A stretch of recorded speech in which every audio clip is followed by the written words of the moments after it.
هو كي دايرين انا صرمه من بعد ما سولناكم على التخوتيمه اللي في تابع سلوكي البلدي، كل واحد واش قال وغنجاوبوكم عليها دابا.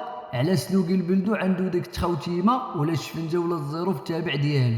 هذيك التخوتيمه انا صرمه اول حاجه كتبين باللي سلوكي البلدي مأصل زعما اصيل، وهي الميزان ديالو فاش كيكون راكب على الرنب وكيكسرها حيت كيدور معاها على تابعو، وراه كتشد ليه التوازن ديالو. كيف كنقولوا العقاد ماشي بحال العصا، العصا لا كلفتي بها زعما شيرتي بها ما كتمشيش نيشان، كتبان لك كتفرفر.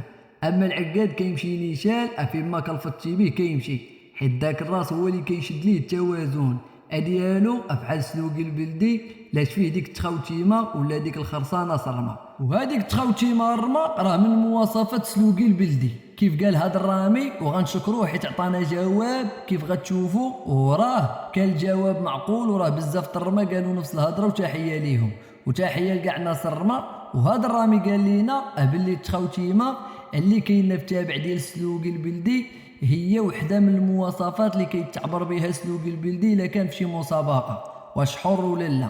بحال الظفار خاصهم يكونوا كحلين والطول لوح ديال الكتف والودنين. وقال لينا باللي الديل كيخلي سلوكي يتحكم في الدوران وفي السرعه وفاش كيكون راكب على رنب، وهذا الشيء اللي كاين. وقولوا لنا رايكم انا صرمه في الكومونتير.